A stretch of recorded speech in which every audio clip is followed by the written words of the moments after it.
So right now, you're trying to determine what you're gonna do for the rest of your life, and you're in this kinesiology, exercise science, fitness type of field, and you're interested in that, and you finally decided and narrowed down to, hey, I wanna get into physical therapy. Now you have two options, right? You have either become a doctor of physical therapy or a physical therapy assistant. And so now you're on your couch or you're laying down on your bed trying to determine which road do I get into. Do I go physical therapy and go full out and get into that doctorate program? But you know that the requirements are a lot and the road to get there is a lot longer versus a physical therapy assistant where it's only several years and even the amount of debt or tuition cost is so much less. And you're deciding pros and cons and really trying to figure out what you want to do. So I made this video interview with my friend Paul. Now, he just finished his licensing exam and he actually passed and is working as a physical therapy assistant right now. I wanted to ask him some questions that might be relatable to you. Like, what got you to choose PTA even after you graduated with a kinesiology or an exercise science major? Or why did you choose to get into the rehab field when you could have been any other medical professional? Why is that? So I wanted to pick his brain and really get some more insight and some wisdom from him so that you can gain some value.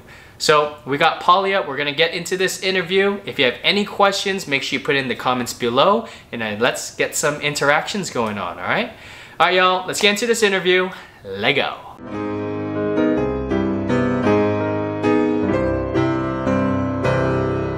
All right, what is up, everyone? I got Paul over here for an interview.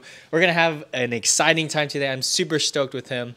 I actually went to undergrad with Paul at Azusa Pacific University. Go Cougars, baby! And Paul over here was a kinesiology or an applied exercise, applied exercise science major, just like myself. And he decided to go into the physical therapy assistant route. And so I wanted to get him here on this channel because I was like, well, a lot of you guys are interested in, should I go physical therapy assistant? Should I go DPT? Should I even go into PT at all? So I figured I pick his brain here a little bit and interview him. So we're going to get into that. But before we do, I just wanted him to introduce himself. So just tell everybody where you're from, what your background is a little bit more, and then why you kind of got into physical therapy in general. Okay, perfect. Hey everyone, I'm Paul Gosioco. We are in Duarte, California. Justin came over here, so I appreciate him for that.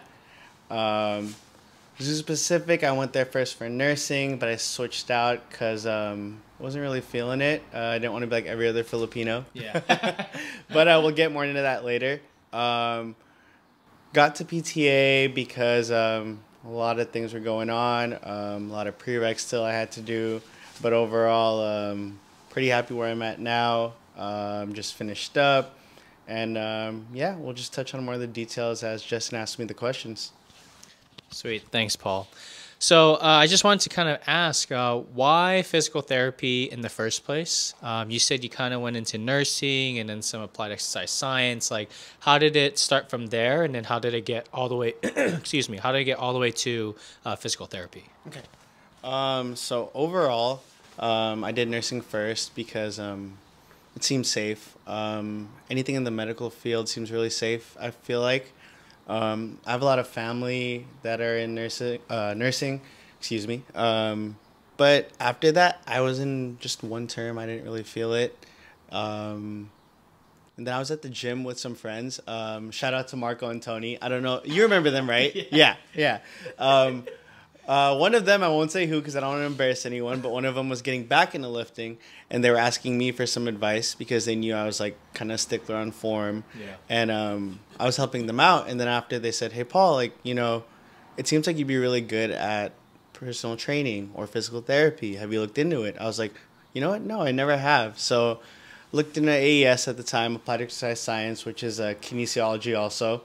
And then from there, yeah, just stacked up my classes, finished, and then Like I said, I still had a few prereqs left for science, and I kind of didn't want to wait because I'm 25 now. I don't feel that old, guys, but I still feel pretty old.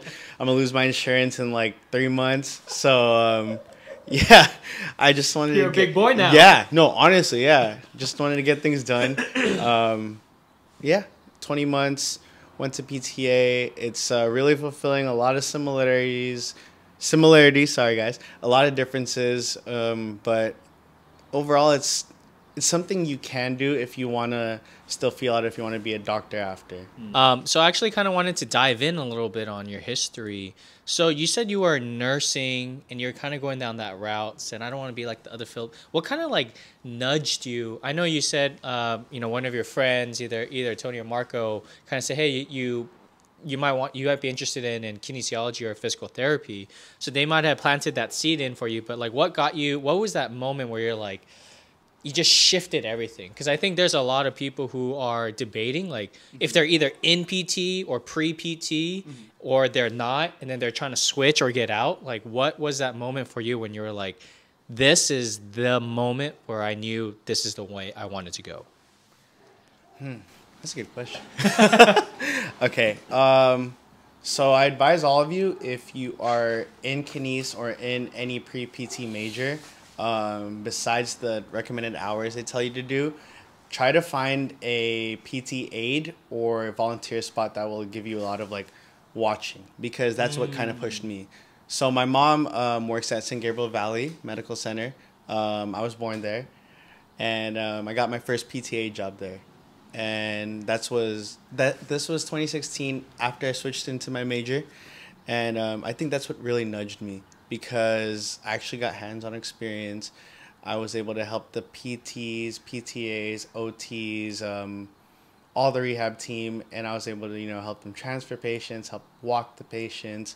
I even had one-on-one times like with them, because like if a PT had to just talk to a doctor real quick and I had to be like next to the patient, and that's what kind of like inspired me. I was like, wow, I feel like I'm just walking the patient, or with the PT or the OT, and I feel like I'm not doing much, but it like meant the world to them. So I feel like helping in that way helped. And also, like, I'm not scared of needles, I'm not scared of blood or anything, but nurses do a lot. Like, I looked it up, I think it's like in the top 10 highest stressful jobs in the world right now. Yeah, so yeah, like, props to all my friends and family that do it, but Pinoy pride. That's why I didn't want to do it. That's the biggest thing.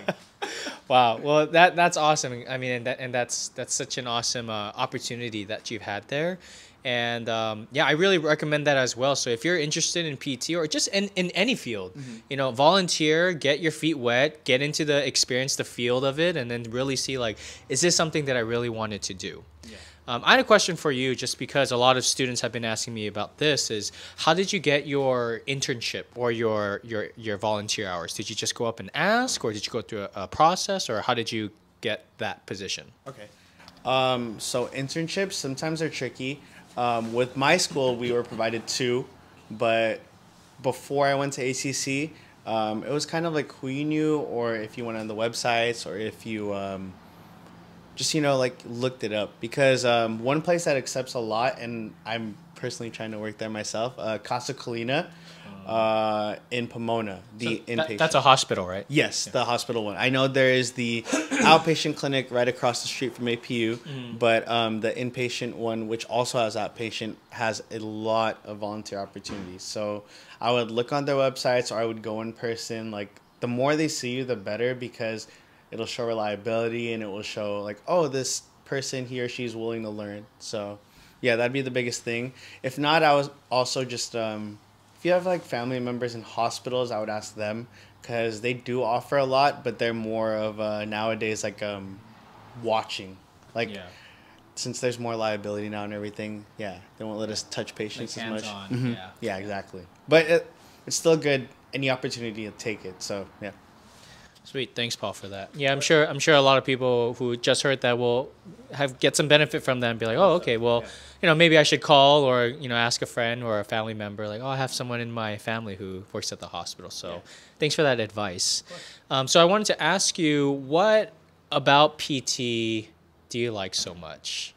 It's kind of this weird limbo between, because you are kind of in this health world, right? Mm-hmm. You're in nursing, maybe some kinesiology, exercise science, fitness, and then like physical therapy. Like, what about PT like makes you so passionate or makes you so happy versus like something else? Okay.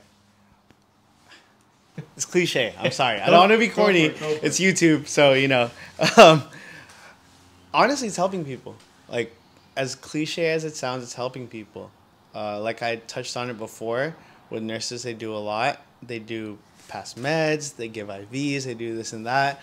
But I feel like the whole physical aspect, like it's hard getting up a patient sometimes that just had a stroke and seeing them from like week 1 to week 4, how many weeks you have them, like not even being able to lift a leg to like walking. It's a lot. Like, sure, we have to use assistive devices, we have to use this and that, but it's the whole like physical hands-on, like, hey, I help them do this and that. Like, people take for granted every day their walking, their posture, their everything. So I think that's like what really motivates me. It's like I feel before I used to feel like, wow, we're like, it seems like we're doing so little, Yeah. But it's a lot. Like, and you just like their faces after, like the family, the patient themselves. It's like that's what really got me. Gotcha. Yeah. Wow, that's amazing. It's actually kind of interesting because you'll hear a lot of DPTs or physical therapists kind of say something similar as well. They love seeing the patient, they love helping them and being of service to them. And it's interesting because you say something similar, and so it's interesting to see how the different roles that both PTAs and DPTs could play, yet they still get the same like satisfaction or same. So I wanted to talk about that a little bit. Like, what are some differences that distinguish, like, okay, you're a PTA, I'm a physical therapist, or I'm a physical therapist, you're a physical therapy assistant. Like, what are some things that you can do that you guys can do similarly or that are different? Yeah. Okay. So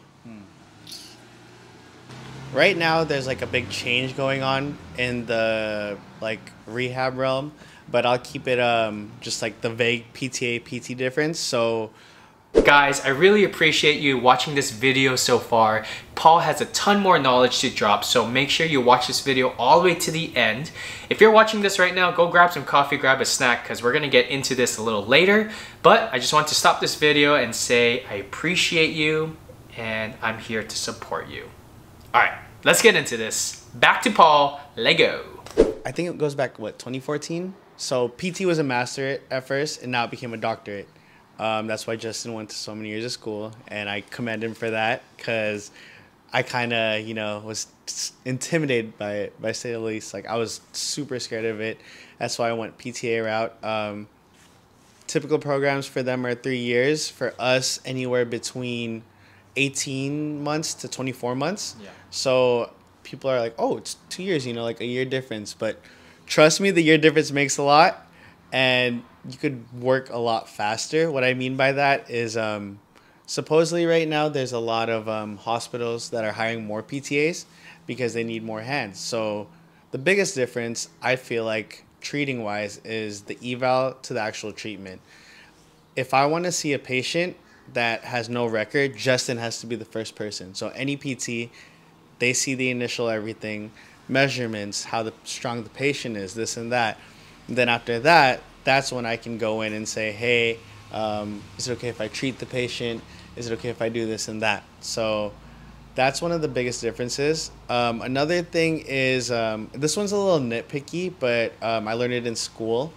It was grade 5 manipulation. So joint mobilizations are basically when you kind of like move the joint around so you can either relieve pain, or you can what's the other? Oh, range of motion. Yes, yeah, increase your motion. So that's one thing we can't do. We can't go above like certain scopes of practice. What's a grade 5 mobilization? Oh, crap. I just took. Okay, I'll save that for later, guys. I took my test later. But great. The hot seat. We weren't really taught it. We just said we can't do it. Yeah. But I know grade grade 3 and 4 are basically to increase range of motion because 1 and 2 are for pain, and 3 and 4 you go from either middle range to end range with oscillations or just pumps. So you do a lot or a little. So I know the basics. This guy. Basically, you guys, for grade mobilizations, it's on a grade of 1 through 5, and it's just like little less and then more and more. And then grade 5 mobilizations, which Paul is saying that PTAs cannot do and DPTs can, is what's called a high velocity, low amplitude thrust. So it's just like a very quick kind of thing, like a thrust, and then sometimes you might hear a cavitation or like a pop or something like that. So that's kind of some of the differences with like a grade 5 versus a grade 4 is. But continue. What are some other differences? Besides the eval and the charting, I feel like the biggest difference too is just the I guess the level per se, because a PTA right now is still considered an associate's. I heard in the future they might make it a master's. Wow. Yeah, in the future. But they're doctors, so obviously they are not above us in the food chain, but at the same time we look at them as our like mini bosses compared to the director of rehab. So that's the biggest thing. We have to make sure we don't break anything we can't do or we can lose our licenses. I feel like the biggest difference is just the evals. Yeah, and the charting, because they do a lot more charting than us. So that extra year of school, that's tough. Charting and documenting is the worst. So just to follow up on that, so with PT, because I never had to really work with any assistants, so wow. It's like I kind of learned it in school, but I never really had to work with them like in the clinic. So basically, as a PTA or as a DPT, I would do the first like evaluation, like the first one, because PTAs can't do that, and then everything else after that, you're pretty much able to see like the follow-ups and things like that. The exercises. The exercise, right. Yeah. But then as a PT, the physical therapist is the one that's creating the plan of care and saying like, this is what we're doing. But you guys are the ones that are like actually carrying out the tasks and the mobilizations, the manual therapy, the exercises, and things like that. Yes. Gotcha. Yes. Now, are you able to change any of the treatment? Like, let's say like, ooh, the mobilizations are not working. Let's go into the strengthening, or let's go into the stretching, or actually let's add something else. Are you able to do that, or do you have to consult with the physical therapist or? So the biggest thing would be, like I said, they're basically our bosses. We'd have to consult with them. Anything on the plan of care we can't touch. We can do, but we can't touch. Cannot as in switch it around. Oh. Like whatever is there, that's what we stick to. For example, if we have a patient that is walking already, and like at the beginning, like they had a stroke and they could only do a sit to stand. Like if they beat their time frame, I can tell Justin about that, but I can't personally change it because like the time frame could be 4 to 6 weeks and they start walking in 3 weeks. Yeah. But I still can't say, all right, let's do walking without an assist now, like, or let's do walking without the gait belt. Like right. I can't do that personally, or like I said, I can be docked, I can lose my license. Just a lot of things to watch your back as a PTA, and also their backs, because they're technically in charge of you. So if you do something bad, it's on your license, it's on their license. Yeah, it's just a bad chain effect. Yeah, and those of you who don't know, PTAs are an extension of the DPT. So if they mess up, it's actually on me as well, and I'm also responsible. But if an aide is like an aide, so that an aide is the volunteer position, or what we both did before. Yeah. If they mess up, I think it's on me actually. It's not on you. Yeah, because I'm an extension of you. I personally watch them, but he needs to be there. So for example, if there's like this one thing that says like, we learned it in school, it's like a on-site or on-call, whatever. For example, Justin has to run somewhere, but he has like cameras or something, but he already signed and said he trusts me to watch the aide. If the aide messes up and I'm the only one on site, but we still signed everything saying he could leave but have the camera going, it's still on him. Yeah, so as you can tell, there are a lot of responsibilities and legal types of responsibilities, I guess. So it's like a whole different like law and ethics and all that kind of stuff. So, you just got to be aware with what kind of responsibility that you have as a higher level clinician or a healthcare professional. So you also want, it's also to protect the patient, but it's also to protect you as well. So just know what you're getting yourself into. Yeah. So you recently took the test, right? Yes, the licensing test. So PTAs also have to have a licensing exam. It's not just like a certificate or pass a class and you're done, but you also need to get licensed. And what was the outcome of that? So I took it on January 9th and I passed. I know I'm hiding it right now. Like, Justin's happy for me. A lot of people have been happy, but I've been hiding it just because I'm still applying everywhere. That's the second hard part. We'll get into that after this. But 200 questions. We learn a lot of skills, like hands-on, all that in school. No hands-on during the test, but it's just all written, multiple choice. Not written, but like just all multiple choice. You have to go through the whole 200. That's the sucky part. The good thing about if you're doing nursing, like in the NCLEX, I'm pretty sure if you've heard, it stops at a certain amount when you get it correct. Oh, okay. Yeah. For us, we have to knock through all of them, and it's the same. it's grueling. No, they give you 4 hours. When I was taking my practice test, I would average like 2.5 hours. I used the whole 4 on my test. Yeah, it's grueling. And the worst part of it, I don't know about how it is for them, but for us, 50 questions don't count. Same with us. Yeah, same with us.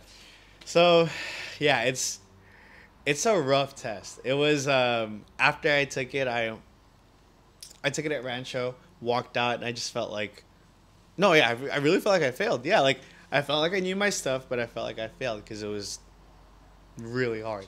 Yeah. What'd you do to prepare? Did you use any books or study guides or?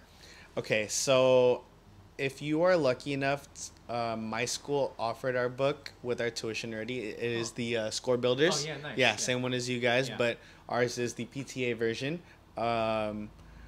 Studied that mostly. Our teachers gave us study guides for each thing. So neuro, MSK, yeah, they hooked us up. But it was a lot. So I graduated in about September, October-ish. But see, guys, this is why you should be punctual. I missed the sign up by a day, so I could have taken my test in October. But it's okay. I passed first try. I'm getting reimbursed, so it's okay. But yeah, be punctual, guys, with PTA also. Like, this is something you pay attention to. Please be punctual with this. Like, they have no mercy. I called. It was literally not even 24 hours. Like, I missed the deadline to sign up. I called. Like, I was begging the board of PT. They were like, I'm sorry, Mr. Gosioco. We're very strict with our policies. Like, what happened? This and that. And, like, I told them the truth. I was like, I heard the wrong date. And I'm sorry I didn't follow up with anyone else. But yeah, so This is why we have these interviews, because you gotta learn from mistakes. Yeah. We gotta learn from wisdom, and Yeah, so you have to always be hit on your it. deadline. Be on it. Yeah. Thank you, professional. Of course. Now I'm a professional. But I'll finish with preparing. Yeah.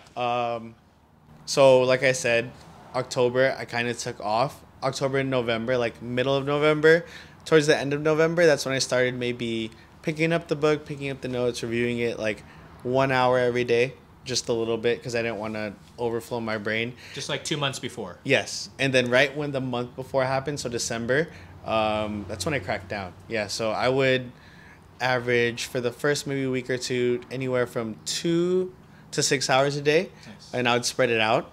Like I said, the test is long, so you need to also kind of build that mental stamina. Yeah. It sounds lame, but no, my teacher, that was his biggest knock on me because I was a good student at my school. He was impressed I knew my stuff, like hands-on plus bookwork, but whenever we took the practice test, I would like score just enough to pass, and they were worried about that. So he told me like, start studying longer. Like, I know it sucks. I know like social media, your phones, blah, blah, blah, blah. Like, just leave it. Yeah, just leave it in your car.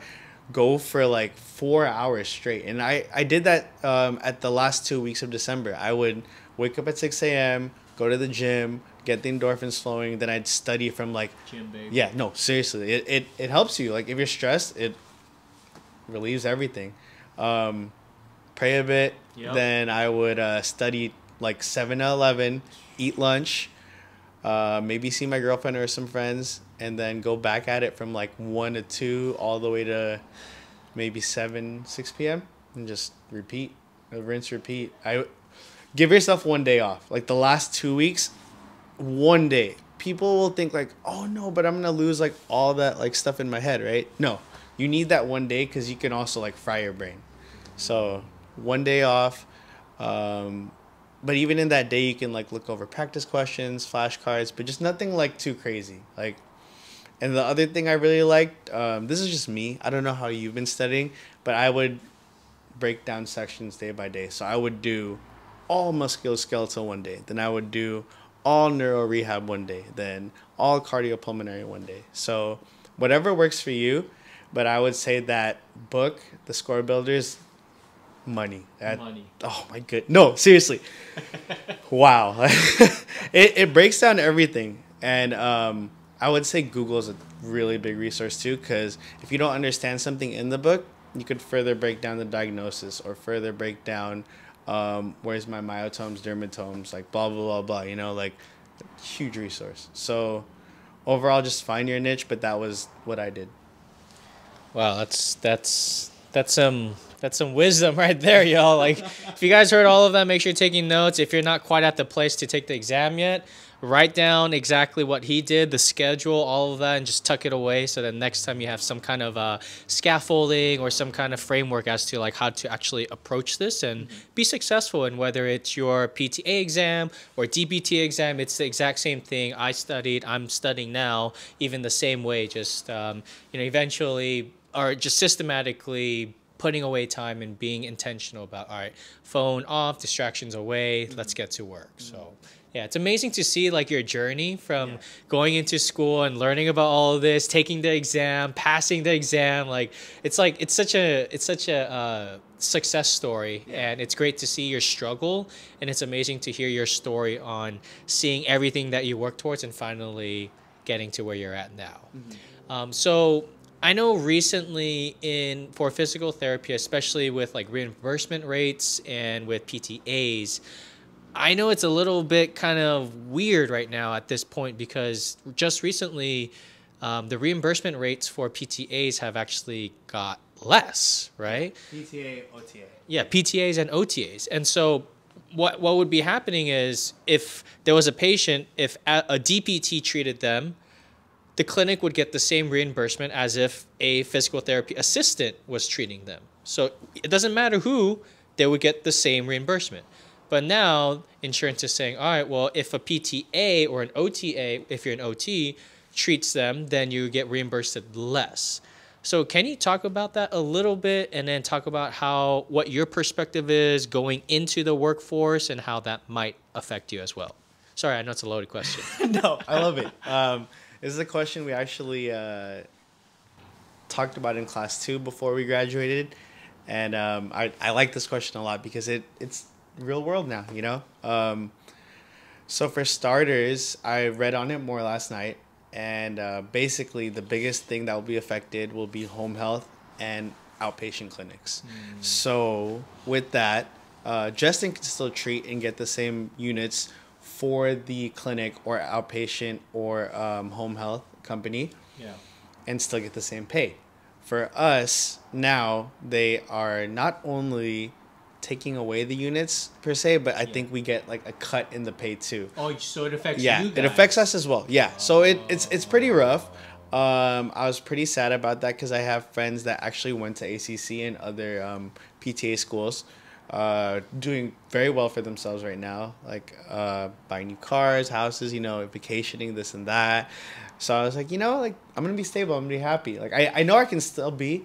Don't get me wrong, I'm not trying to stray you guys away and say you have to be a doctor to make the money. Like you can make a lot of money as a PTA, OTA. You have to grind. That's what one of my instructors told me the most. Like if you want to just stay as that, you can make this much, be safe, or you can grind and make this much.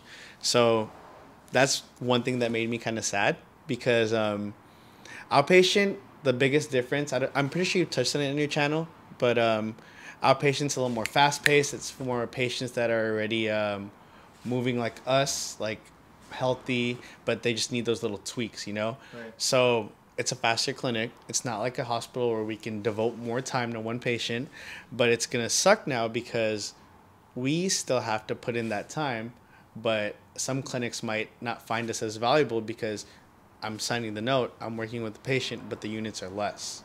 And they have to still hit a quota too. Right. So that's one of the suckiest parts about this. I will say, though, I was reading too, and it said it doesn't really affect hospitals yet. So Okay. I feel like a lot of hospitals are looking to hire more PTAs and OTAs. And for those who don't know what an OTA is, it's a occupational therapist assistant. Pretty sure he has another video too on like the differences, but I don't. I should though. That's a good next one. Yeah. yeah. But yeah, I got you.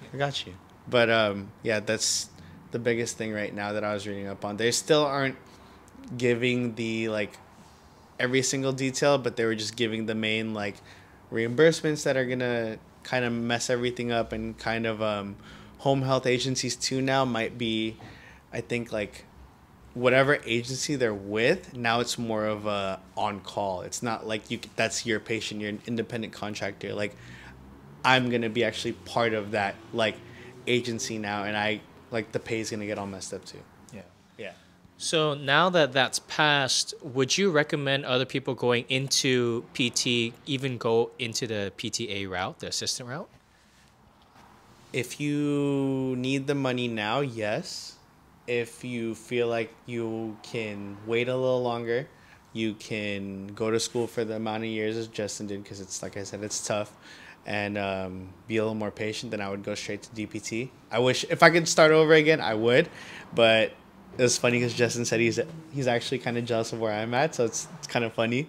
But yeah, I would say if you have the means, if you're still young, like if you're straight out of bachelor's, you're like 21, 22, and you just need to take classes, take those classes real quick and apply for a DPT. But if you are like me, where you just want to, you know, make money right away, travel, do this and that, take care of your parents before you like settle down and become a doctor, because they are bridge alternatives too, like an LVN to BSN, there's a PTA to DPT. They're in like select places, but if you really want it, then you can still do that as an option as well. And you'll have money under your belt already, so you can start paying for that next part of school and have money on the side to, like, you know, if your significant other isn't making as much yet, like be a little more comfortable while you're in school again.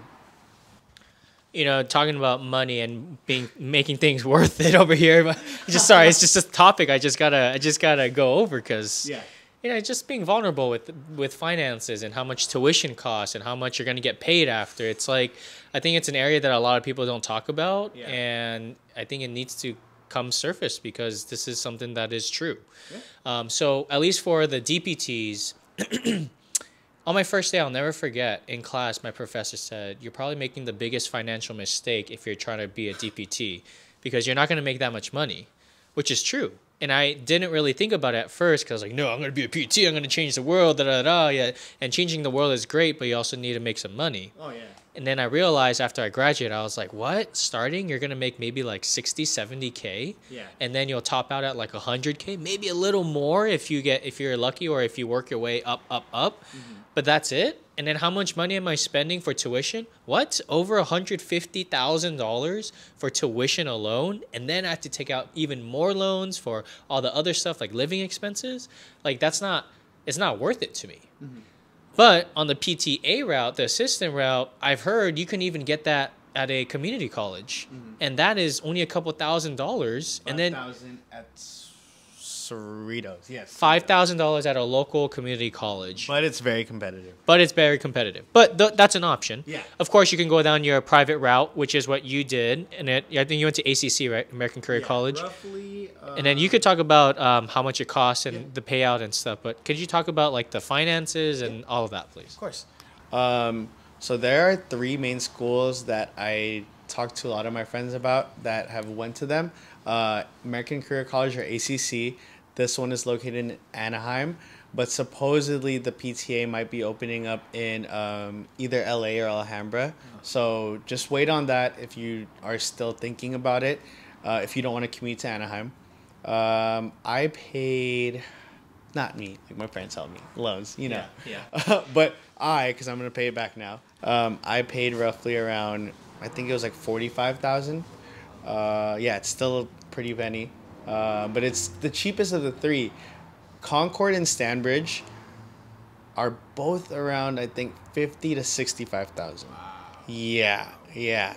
And okay, this is the kicker I always try to sell ACC on, not just because I'm biased, not just because I graduated there, not because the teachers like me and I like them, but you're on campus twice a week. Twice a week, guys. Think about that. You can still work part-time when the classes are easy. You can still take care of a family if you have to. You can still study way more, but you have to be more on top of it because of online work. Concord and Stanbridge, if I'm correct, is anywhere from 4 to 5 days a week. Wow. So you have to weigh out. Same amount of time? Yeah. What? Yeah, because like they calculate our online classes. Yeah, same amount of time.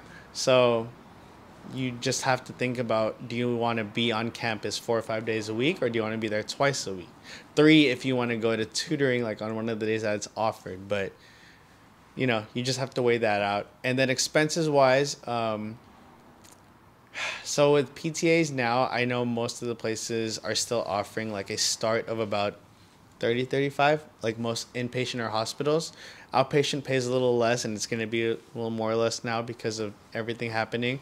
But home health, like I said, before everything changes, it's still going to be a pretty penny to make. They pay a lot more because you're driving. So that extra pay is for the compensation of your gas, obviously. But if you could get like a good car, a Honda, Toyota, like something gas efficient, you know, something reliable, it'll work it out. Because I calculated it right now, and if they're still gonna keep, so this is just starting, okay? Because they're gonna, okay, I don't want to like make his eyes light up or whatever, but starting for some PTs, like PTs, not PTAs, PTs, for just a home eval is $100 for an hour. $100. Yeah. Think about that. You do that for a 40-hour week. That's almost 180K. Yeah. For us, we're at 50. That's the lowest we can get right now. 50 an hour for home health.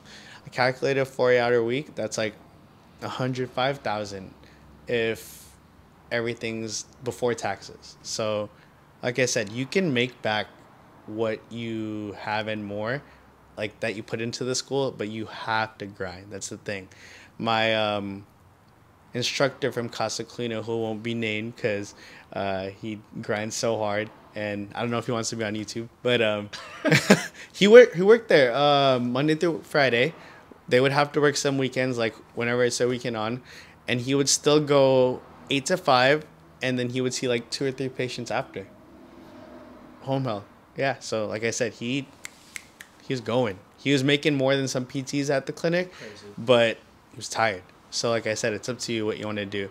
If you want to be a little more lax, have a little less responsibility, but a lot more paperwork and a lot more, like, I would still go doctorate first, if you can. Wow. That is just a handful to, mouthful just to take in. I'm trying to think of what the question too. Yeah, that's fine. All right. Well, that's the differences between with the DPT versus PTA. We learned a lot about salary and kind of the pay and where you start and stuff. So thank you for sharing that. Those of you who are watching and who are interested in PTA or even going DPT round and trying to figure out which one should I go into, I hope this sheds some light into as to like picking a decision. I'm going to be making a video as to like clear distinctions between the two, like school, salary, all of that stuff. So just look out for that video as well. But I'll be referring to you and asking you some things about from that video. So thank you for that. And I will let Justin put my email, Instagram, and like number if you guys want to reach out, because it's a really good field. And I want to help anyone that wants to be in it. I already have other friends that are going to ACC or in it already, and I want to make sure they all pass too. So yeah, like we're just growing, you know, like we're just getting bigger, and I feel like they're putting that cap on us because they're like it's the next biggest thing. Like nursing was blowing up like middle 2000s, and now that's why there's so many nurses. Yeah, but we're here, and then we're just going up too. So like I said, any questions, you could reach out to me, and I'm willing to help. Wow, thank you for that. I'm sure everyone is gonna reach out to you, Paul. I got something for you. Oh, Hey. what? No way.